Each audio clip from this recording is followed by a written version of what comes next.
No job. This is not something any mother wants for their child. She literally says, I want you to find another man. I'm trying to make her realize that she's been brainwashed. When you lived in my house, I heard what you said to her. How'd you hear? I put my ear right to the door.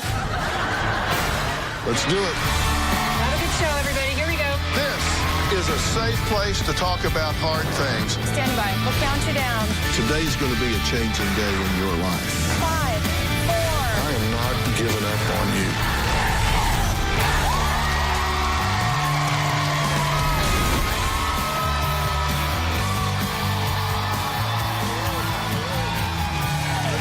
Thank you very much.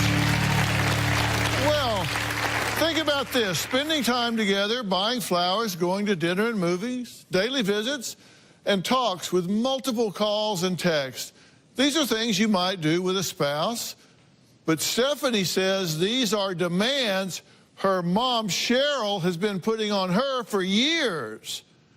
It's so bad that her boyfriend, Michael, says Cheryl isn't a mother, she's a smother. But Cheryl thinks a daughter's loyalty should be to her mother and says since Michael came into the picture, fights have become a daily occurrence. Take a look. If you did like me, That's what I'm then thinking. you wouldn't spend all day telling her how you don't like me. You're calling him a loser. You're calling him a f***ing lowlife. Be with another guy. Like, f*** you, Mom. Well, Cheryl thinks Michael is a loser, and her daughter is being brainwashed.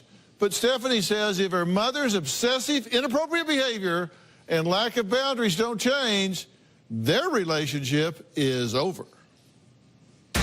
My mom completely tries to run my life. She doesn't care about me being in relationships that aren't with her. My mom is even blaming my boyfriend, Michael, for me not spending all of my time with her. You're not married to him. Michael's not your husband. You don't belong there every day. That's not your family. My mom has me feeling guilty about doing anything without her in life. Anything. She's always leaving me the craziest voicemails. You need to communicate and talk to your mother. Show a little concern, okay? She texts me a billion times, and if I don't answer right away, then she'll punish me. She wants me to be married to my phone. I decided to turn off my cell phone. Now that I put my foot down, my mom's punishing me. From this point on, Stephanie, I'm done paying for your car payment. You be responsible for yourself if you don't care about your mother. She changed the locks because she didn't want me to come in after her 11 p.m. curfew. I'm 26 years old. Not 16, 26. So I've been sleeping in my car for the last few days. Living in my car absolutely sucks. All my life in my back seat, it's been just really, really scary. It's like humiliating. My mom makes me curse. She makes me yell. She makes me say really, really, really horrible things. I don't care if you accept him or not. Back the out of my life. You're not even a mom to me anymore. You're a devil. When I look at her, I don't see her as my mother anymore. I see her as a stranger walking down the street. The last time I saw her, I told her I wish she was dead. I've been driven to that point where I feel all these angry, hateful thoughts for my mother.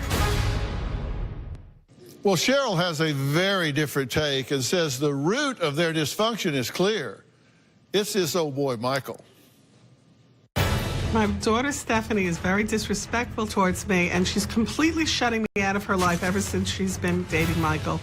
Michael appears to be very nice and warm, but in reality, he's brainwashing Stephanie. As soon as she comes in the house, she will not even speak to me. Then I don't see her the next morning because she leaves at like 7:30 and goes to Michael's house. You should be coming home at 1 in the morning so I don't get to talk to you and sneak your ass out before I wake up. That is so disrespectful. Michael is isolating her, and she's spending less and less time with her family. All she wants to do is make Michael happy, but she's making the wrong person happy. When I point this out to her, she curses at me. You're delusional and you have to get your head checked. Stephanie calls me all types of names. Psycho, delusional.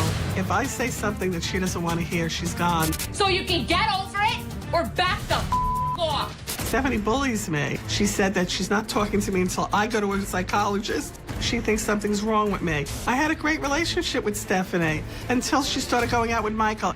I love my daughter, and I don't want her to end up in the black hole that I feel that she's headed towards. I've been honored. I'm honored to be able to be here with you, Dr. Phil. I'm glad you're both here. It seems like you need to be. Yes. Why is this strife going on? You guys are yelling and screaming and cussing and threatening and all of that. Why are you doing that? And I'm like your wife. I don't raise my voice to my children. But you are yelling and screaming, right? Yes, I have been, yes. So how's it working for you? I've tried all strategies and I don't know what to Well, how's do. this one working? Absolutely not working. Because I haven't stuck up for myself until recently. But I'm telling my mom that I'm not going to be married to my phone. I'm not going to deal with how she treats me. Do you think she's going to find someone that's primary in her life instead of you? Or is it always going to be you? No, I hope she finds somebody primary in her life so she can move forward with a healthy relationship. Well, you don't sound that way because you're guilt-inducing her, and everything you say is designed to, if you loved your mother, if you wanted to care about your mother, if you, it's all if you cared about your mother. You're managing her with guilt. Well, I don't feel like I'm trying to guilt her. I'm trying to make her realize that she's absolutely turned herself inside out and has been brainwashed, because that's how it appears. Is she managing you with guilt? I feel guilty to be happy without her. Well, I made a list of things that you said, and here they are. Okay. I just want what's best for her. I take my role as a mother very seriously. I have a good relationship with her until this boy. Michael doesn't have a Jewish mother. He doesn't understand how I am. It just goes on and on. Right, but it's not just me who feels that way about what's transpired in the last 18 months with Stephanie. It's every single person. Okay. They're not That here. makes me feel horrible because I feel like, oh, now I shouldn't go to family events because my entire family doesn't like me. But you don't go to family events. You've And then at the stopped. end of all this, you cap it off with you're a crappy daughter and you disgust me. Oh, I didn't say that. I love Oh, my you daughter. did. Yes, you did. I have it written down. Do you depend on her too much? No. No, I Are don't. you jealous of Michael? I'm absolutely not jealous of Michael. Why would I be? Any good mother wants the best for their child, right? And they want to be able to communicate effectively, and they don't want their child to walk past them and pretend she's not sitting there. That's so disrespectful. Well, you said she's a crappy daughter. Is he a crappy boyfriend? Well, I believe in boys having jobs, taking girls out on dates, and paying for things, okay? That's what I believe in. So it all depends on how you look at it. What about respect? There's a little tape piece I want to see here. Let's take a look at this. I had my first boyfriend I was absolutely in puppy love with. My mother thought that his family was anti-Semitic, so my mom got on the internet and pretended that she was another girl. She coaxed him into cheating on me, sending pictures. She sent him sexy messages saying, like, I love you, to try to lure him in. My boyfriend ended up falling for the entire thing. All the time, he had no idea it was my mother. She saw me crying for days, even after I caught her and told her about it. Then she was like, but I did you a favor. So you were catfishing her boyfriend? No, I was, his, Mindy? his, Choose his, Mindy. the boy she was seeing, his mother and father were telling me that they didn't want her seeing him anymore. So you pretended to be Mindy. So, okay, but let me just tell So you. he fell in love with you. No. Oh, she still talks, like, she's like, oh, say hi to your ex Never, for me. that's not true.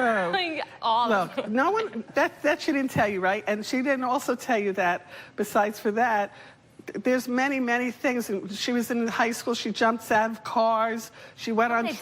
didn't. I never jumped out of a 11 car. Yes, you We just did. talked about in dialectical Okay, well, y'all behavioral decide therapy. what ammunition you want to use. We'll take went a on- break. We're going to meet the man who Cheryl says is brainwashing her daughter, and then they can shoot at each other, I guess. I don't know wanna what we're really going to do. fight We'll be with right you. back. I'm not here to fight.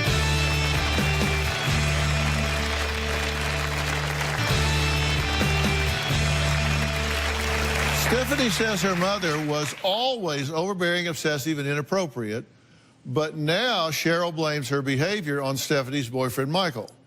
Michael says Cheryl never cut the cord, and now instead of a mother, she's turned into a smother. Take a look. In the very beginning, Stephanie told me that her mother was a bit nutty, and to make sure that I was prepared for her being very invasive. I just thought, well, maybe she's just a little bit of an overbearing mother. Then I realized that Cheryl thinks that she's the one dating Stephanie, and that's where the problem comes in. It's completely unacceptable and unhealthy. Cheryl feels that she has to constantly be in control and involved with every aspect of Stephanie's life. Cheryl gets offended if she does anything without her. That includes any conversations with my family. Michael's not your husband. You don't belong there every day. That's not your family. Cheryl is not a mother, she's a smother. Cheryl leaves voicemail after voicemail. Stephanie, I feel like I'm always trying to reach out to you. I want to have a relationship with my daughter. It's like as if Cheryl doesn't have a life of her own, so she is like a parasite and sucks the life out of Stephanie. I want you to keep in touch with me and be aware of the fact that you have a handicapped mother. Cheryl has no regard for Stephanie's private time, and she hates the word boundary. If Stephanie is doing anything without Cheryl's knowledge, she finds it disgusting. It's so disgusting what you do. Cheryl feels threatened by me, and she tries to badmouth me all the time. You, Stephanie, should not be the one paying for both of you. She won't let Stephanie just be in the moment, be in love. I just want Stephanie to be happy. Okay, Michael, thank you for joining us. Thank you. He's a very nice boy when I met him. Very nice boy, very outgoing, great interpersonal skills. And then I saw all the alcohol that he's drinking while he's with her. Then they crashed my car. Do you think he's a drunk? I think he's an alcoholic, yes. Yeah. And do you think that's dangerous? I think it's extremely dangerous, and I'm worried about her all the time. As a result, that's part of it. Do you have a drinking problem? No, sir. Good to hear. Do you think he has a drinking problem? No, not anymore. I think he was abusing alcohol in the beginning of our relationship. How long have y'all been seeing each other? A little over a year and a half. Is this a serious relationship? Yes. Very. Do you plan to get married someday? Absolutely. Children? Yes. That's The whole like nine. one of the main things. Have you been married before? No, sir. You? No. Okay. So are you engaged? No. Has he asked you? No. What are you, chicken? I mean, no pressure. No pressure. Does this worry you in asking her? Absolutely. This is, Because you're going to marry your mother too, you think, huh? yes. She told me from the very beginning, like the first week of us maybe dating, to watch out for her mom and to be aware that she might be very involved, very intrusive. And, you know, it's always different when you hear something than when you actually see it. And I began to see it pretty early on, and it's just progressively gotten worse. I don't want to feel like I'm dating you and her. I just want to feel like I'm dating her. But And is his being involved here at your expense? Now, come on, let's be honest with each other. You can, wait a minute, before you answer, you're a real smart lady, and you know a socially desirable answer, and then you know a real answer. If I ask you a question like that, the socially desirable answer is, oh, no, not at all. But the true answer might be, yeah, he kind of takes her away from me. I'm just curious what you really think. I really think that 2 weeks after she came back from the city, she was going to go to NYU for social work. She moved out and went back and found an apartment to go to LIU for, you know, a different, you know, special ed. She met him from a friend, and within a week, maybe two the very most, he moved into her apartment, doesn't pay a penny. I didn't know about it. She stayed there till December. She had surgery, so I was constantly changing the sheets and wanting to make sure, right? I had to go see you every other day. That's when I found the alcohol. That's when I realized that he was in there without paying any rent. He wasn't on the lease. I don't hate him as a human being. I hate what he's doing to her. He has no job, and I feel like this is like not something any mother wants for their child. Is that a yes? Yes. Okay. I want them to have a healthy relationship more than anything. I want that, and I don't think she believes that. She thinks that I'm brainwashing her and that I'm trying to take her away. I'm very close with my mother, and I'd like her to have the same relationship with her. You're not saying what really is going on, and he is acting like he wants us to have a great relationship, but that's not really what he's saying to you. When you lived in my house for 5 months, I heard what you said to her. You were, but I heard it was very negative. It wasn't positive. How did you hear it? What? How'd you hear I put my ear right to the door. She was downstairs. I'm going to be honest. Because I want to know what's going on there. Right, and I'm paranoid to even live there because I'm thinking that she's hearing everything. They were fighting. What does a mother do when they're when your child is fighting? I was hearing terrible fights, and I put my ear to the door. What is going on here? When you came back, Wait, hold on. I thought we were talking about you. Now we were fighting? you were also No, fighting. now we're taking a break. Find Yeah. out what Cheryl did to Stephanie to make her Valentine's Day anything but romantic, and why Cheryl blames Michael. We'll talk about that when we come back.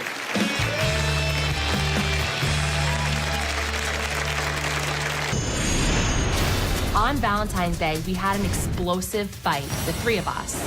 Michael got very, very angry at me and actually raised his voice, which he never does. I realized that he didn't get her anything. There was no Hallmark card, no balloons, there was no perfume or roses. Michael made me the most beautiful CD. I was so happy. It was the best Valentine's Day ever. I felt like that was nice that he is singing love songs, but at least one rose from a gas station would have made me happy. Now, these two women went head-to-head. Cheryl says she has some very valid concerns about Michael's bad influence on her daughter. But Stephanie and Michael say she's making a mountain out of a molehill. Take a look. I think that Michael is an alcoholic. When I started addressing the alcohol situation with Stephanie, that's when Michael stopped talking to me. You know it's bad for you to drink, so why do you do it? It's bad for anybody to drink. My mom uses Michael's past alcohol abuse as a reason I shouldn't get upset with any horrible, disgusting things that she says about him. Cheryl's biggest complaint is that I'm an alcoholic and that I've been in rehab before, which I have. I used to escape to drink. I've been to several doctors and they have told me that I am not an alcoholic. She'll tell me that alcoholism is an illness. He'll never recover from it. Stephanie's putting herself in a bad situation dating an alcoholic. Michael crashed the car that I bought her last summer. Both of them went to a restaurant. Stephanie told him she was too drunk to drive, so he said, I'm fine. Michael was driving my car when we got into an accident. She lied to the police and told them that she was the one driving. I took the blame. I didn't want to see him go into jail for another alcohol-related issue. So now I'm getting a call from the police, and I have to go pick her up at the police station. These are the reasons why I'm concerned about why she's not coming home at night. She absolutely could have met someone that had a job and wasn't an alcoholic. Okay, now, can I go back to this Valentine's Day thing? You got mad at him because he didn't give her what you thought he should have. I got mad at him because for all the holidays, she's buying him a lot of presents, all bows, the way we were all in our family, always giving and taking and everything with big things. And he doesn't buy one Hanukkah present. She has like 5. She takes him out to dinner. She's going, oh, a wonderful girlfriend. So what do you do for her? A tape and no presents for Hanukkah? It's like not giving Christmas presents. That's not appropriate to me. That's not nice. Why are you talking to him? I asked you the question. That's true. Thank you. Sorry. But if he's a no-good son of a bitch, then wouldn't you be glad that he's doing that? Because it might make her mad. She'd kick him out. There's nothing that he's going to do that's going to make her kick him out. How do you know? Because I love him. You're living in your car to be with him instead of... It's for my own dignity, because I am also sticking up for not only my relationship with him, but for once in my life, I want to live my own life and not my mom's life. I have my own standards for Valentine's Day or any occasion or any day of my life. I have my own standards and not hers. And she, especially on Valentine's Day, wanted it to be about her and her standards. Okay, well, tell me about yourself. Are you like a layabout, worthless mooch or something? For the last year and a half, 2 years, I've been working with special needs students as a TA.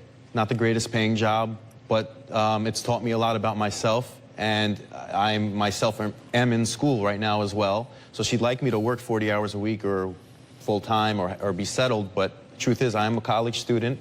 I've had a lot of issues with academics because I suffer from a disorder known as body dysmorphic disorder, and that's part of the reason why I hid behind the escape of drinking. But I have been told by doctors that you're not an actual alcoholic, and I don't abuse alcohol anymore. I've been through a lot of things with her, without her, but the bottom line is I'd much rather be with her, and she won't accept me being a heavy booze drinker in a relationship with her. She wouldn't allow that. You go to college? Yes, sir. Full-time? No.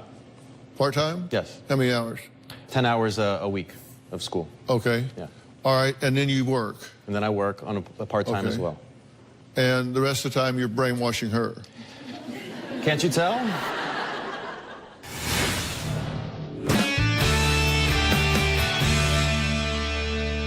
How do you get along with your mother? Very well. How do you get along with your dad? Not great, but not great over the years, but much better now. Okay. Yes. And so you suffer from body dysmorphia? Yes, sir. And what do you focus on in your body dysmorphia? Does it float around, or do you pick something? It floats around.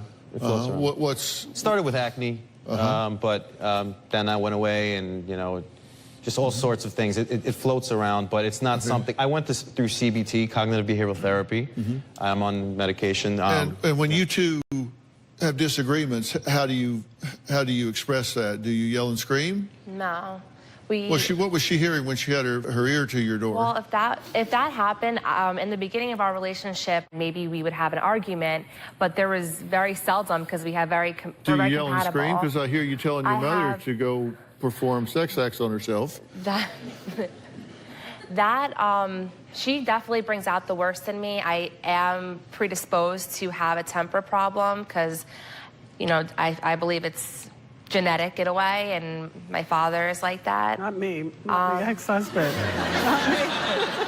My ex-husband. Do you have a husband now? Yes. And how do you get along with him? Right. Does he do what you tell him? He gets me and I get him, so that's why we do what each other tells us, not just what I tell him. But I just want to She say is so verbally abusive to him. What do you do for fun? he was fun. You know, it's that thing you do that makes you laugh. How can I? No, what do you do Can I for make fun? a comment about this? What you're asking? What No, you asked? you can answer my question. What do you do for fun? I read. I watch Dr. Phil. I watched him for 15 years. Yeah, okay. A lot of Dr. Phil Ray and Oprah before you. And on Tuesdays you'd come in. So I love your wife. It's Yeah. like you're looking back. Yeah, there's I think Robin. Wave, Robin. I think she's very nurturing, and she's making me out to be something that's not how I am. Okay, so I'm very childlike. you read and watch Dr. Phil. What else you do for fun? And I dance. You dance? And I love to swim. And I'm going to What about try the movies? every Saturday I go to the movies. Oh, yeah? What do you two do for fun together? When We used to, before she went out with him, we used to dance. Well, even she's a great teacher. Remember when it was Melissa's bar mitzvah? You told me I couldn't remember what I had to say. We got our nails done and we got at times. And we used to get our hair done together. We used to go swimming. All right. And all the wonderful things. Do you ever see them interacting in a healthy way? Very rarely, very seldomly. I think that she's made a lot of effort in the past, not necessarily in the last month or so, but in the past, since I've known her and been in a relationship with her, to try to have a healthy standing relationship with her mother. And a lot of times Cheryl will say, oh, let's just start over, start from scratch. That's a very common phrase that she uses, start from scratch, start over, start anew. But it never really lasts very long before it goes right back down to, you know, the yelling and the arguing. Okay, so you're currently living in your car. Yes, and at times I am living, which his parents don't know, in his room in their house, and I don't feel like that's respectful. They know it now. Yeah. Yes. All right, what phrase does Stephanie use to describe her relationship with her mom that Cheryl hates? We'll talk about that when we come back.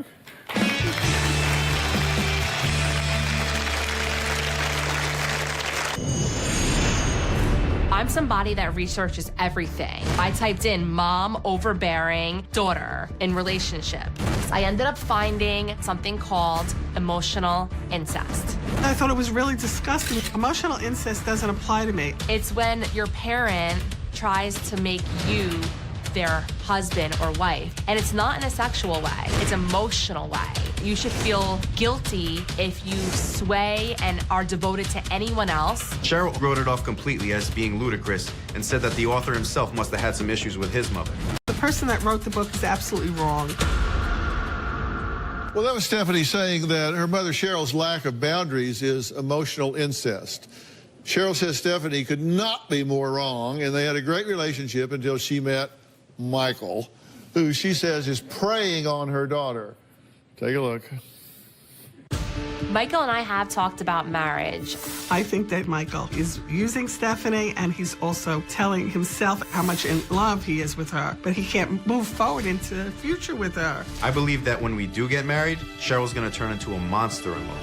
We have to make sure that everything's aligned before we have a family. We have to make sure for our future children. She's living in a fantasy world with him. Things would be even worse than they are now because Cheryl would really have to fight for her place. Having kids would be a total disaster if things continue the way they are now. It's really devastating when you want to have a family with somebody and your mom is saying that this guy that you see as being a wonderful husband and a phenomenal father one day is going to be a bum, an alcoholic. It breaks my heart. Okay, well, first off, this emotional incest, I don't know. I'm not much on labels. You're certainly getting in each other's way. If you could script me from this point forward in the show, what would you have me tell them? When you're living in somebody else's house and you're sleeping there, you have to follow the boundaries in which they say to you. Okay, that's communicating while they're sitting on a couch if you're coming in and going down, Right. as opposed to acting like no one's sitting on the couch. Okay, that's the first thing you'd have me tell them. Communication is very, very important to Okay. me. Number two, just one text. I'll be home at 2, I'll be home at 3, just so I know and I don't wonder. But now she's not coming home at all, so. Okay, so you want her to communicate with you when she's there and then check in when she's not. One lunch date a month would have made me very happy. She's not doing any of it since she's known him. All right, so that's 3. You'd want to go to lunch once a month. And let me know where you're sleeping. No, okay, now we got 4. You want to know where she's sleeping. I want to know where Okay. she's And sleeping. everything in between. And you say 3/4 of the time you're at his house. Now you're saying you're in the car? Could you, when you come home, take a few minutes and sit down and chat with her? Talking to her consists of her asking me a question, and then whatever answer I give is horrible. Now, if you gave her those 4 things, we wrote those things down, and everybody signed those things, and you did those 4, and then she complained, she's going to look pretty silly in front of me. I did that already. No, I'm not asking about history. I'm asking about now. The past is over. The future hasn't happened yet. The only time is right now. Don't be a yeah-but person. I hate the yeah-but people. Say, do this. Yeah, but. Do this. Well, yeah, but. Yeah, but. Yeah, but. Hell, you got to be willing to try something. Okay. There maybe has to be boundaries. We don't talk about this relationship. We talk about other things. Relationships off limits for the first month. You talk about anything but the relationship. I've watched her 15 years. I try this stuff a lot, but she always says... There's that but again. Up, All right, Cheryl Mom. thinks her daughter constantly picks the wrong men, and she has a theory as to why. We're going to talk about that when we come back.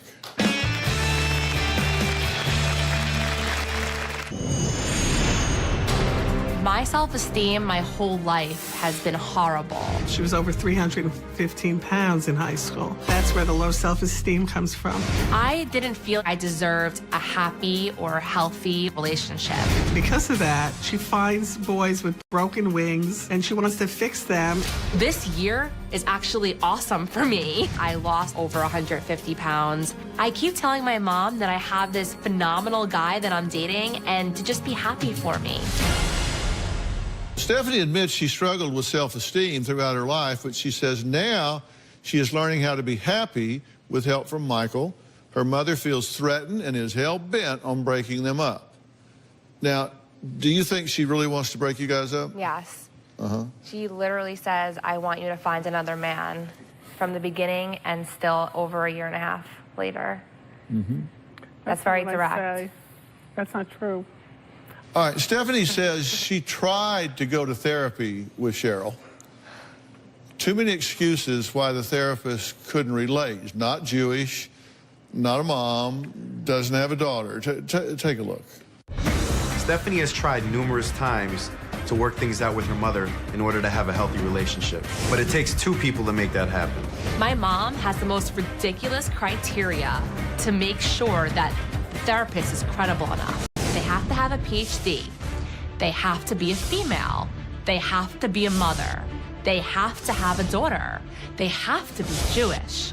But my mom thinks Dr. Phil is the only person that could save and help us. She is completely obsessed with Dr. Phil. I want Stephanie to meet a productive man, get married, and move out of my house. Okay. Well, I'm not Jewish. I don't have a daughter. Right. I'm not a mother. But I agree with 98%. In 15 years, you have a good track record of everything you say. Look, let me just leave it with you this way. Play the game. Okay. Don't be such a hardhead. Play the game. When you come in, take a few minutes, sit down and talk to what she calls your mother. When you go somewhere, text her and do the things that we talked about. Thank you. And we're out of time here, but I'm not done. Okay? I would agree to stay involved in this situation. I come to New York a lot because we shoot Bull in New York. You watch Bull? No. Bull is on CBS Tuesday nights at 9 o'clock. It's about my life before the Dr. Phil show.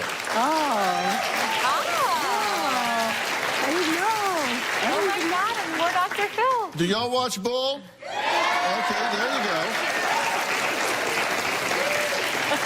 It's about my life when I had a real job. So I'm in New York a lot. I'm going to come see you people. Wow. I may just drop in. You may look at the back seat of your car, and there I am. Who knows? I will see you again, and we'll work on this further. Cheryl says she likes Robin just as much as she does me. Well, Robin is coming up next when we meet a mom with a bizarre ritual that may be doing more harm than she realizes. We'll meet her next. All right. My next guest, Opal, wants to look her best and wow the crowd at an upcoming singing performance, as well as family and friends at her daughter's high school graduation. But is she sabotaging herself with a really unconventional and peculiar ritual that she's doing every day? I think so. Take a look. I really like this one. Back in the day, I was very fun. I was hot stuff. I dabbled in modeling, and today, when I'm going through these stresses in life, it's definitely taking a toll on my skin. I started to notice lines and wrinkles on my forehead, around my mouth, and I have sagging under my eyes. So I created my own skincare regimen, which I use soap, rubbing alcohol, and olive oil. I just take it and pat it all over. She's just slathering on there like she's a baked turkey. I have two big events coming up. The first is my daughter, Christine, is graduating from high school. The other event is, it's our big spring concert for the singing club that I'm president of. So when I see my family and friends, I want to have that Hollywood glam. And when I take the stage, I want to be flawless. I have to say, that's unbelievable that you're using rubbing alcohol and olive oil and that harsh soap. Oh my gosh, it's scary. Even I know better than that. That's not good at all. And actually, Opal, you are the very reason that I partnered with Dr. Jessica Wu, a very highly acclaimed dermatologist, to launch my newest skincare line. Because each product was created with the highest level of active ingredients on the market, and none of them have a mixture of alcohol and olive oil. How did you decide to put that on your face? Well, to be honest, Dr. Phil and Robin, I had no idea what to do about my face. So I used the bar soap. It was convenient. And then the rubbing alcohol, it would take all the dirt away. And then the olive oil was my moisturizer. Yeah. So, Christine, what do you think of your mom's routine? I think it's ridiculous. Even I know not to use those things on my face. Please help my mom. Okay, so Opal, you are going to love what I have created in your honor. It's the SOS Ultimate Cleansing Trio. So I think it's time to save Opal's skin. SOS. So this trio includes Foaming Joy, a sulfate-free and a potent antioxidant to gently, very gently cleanse while leaving your skin very smooth, soft, and ready for the day. I have to interrupt for a moment here. I'm so proud to tell you, not only do women everywhere love Robin's Foaming Joy, but it was recently named Oprah Magazine's 2017 Spring Beauty Award winner, which is huge. And I am so happy and so proud that Foaming Joy had actually won the award, and I could not stop jumping for joy. So, Opal, next in your cleansing routine, you are going to need an exfoliating scrub. I actually have two in my line, Polish to Perfection and Twinkle Twinkle, You're a Star. For you, I recommend using Polish to Perfection. It is gentle enough to be used every night, which is exactly what you need after using all that alcohol on your skin. Yes. And finally, because your skin could use a lot of tender loving care, you need to finish with a revitalizing serum. And I call it, face it, you look amazing. And it's a lightweight serum to hydrate your skin and to improve the look of fine lines and wrinkles. Oh, nice. So, Opal, promise me no more harsh bar of soap, rubbing alcohol, or olive oil on your face. I promise. Yes. If you're still not convinced just how good Robin's products are, take a look at these before and after pictures of 49-year-old Diane. Okay? In our audience, meet Diane and her 22-year-old daughter, Danielle. They've both been using Robin's products for 6 weeks. So, Diane, how are you feeling about the way this is working for you now? Well, I have to thank Robin because I never thought my skin would look this fantastic. I love the Foaming Joy. It leaves my skin clean and soft, and the Polish to Perfection and the Twinkle Twinkle makes it feel brighter. I love it. Opal, you're going to love these products. So, Danielle, since you're just in your 20s, have you seen much change? My skin has been phenomenal. It's awesome. And you You'll really love think it. people should start in their 20s, right? Oh, wow, 20 is not too young. Yes, I'm thrilled that both of you are using the products and both of you have seen such great results. Opal, you have a beautiful daughter about to graduate from high school. Yes. And you're preparing for your singing performance. Yes. All in the same month. And so it's kind of stressing you out, right? It's very stressful. Well, let me tell you, when you're stressed, it shows in your face. So you really have to take care of yourself because it really, trust me, it takes its toll on you. And Opal, I want you to feel like a star and wow the family and friends at Christine's graduation and the audience at your performance. So I'm sending you home with a year's worth of my SOS Trio.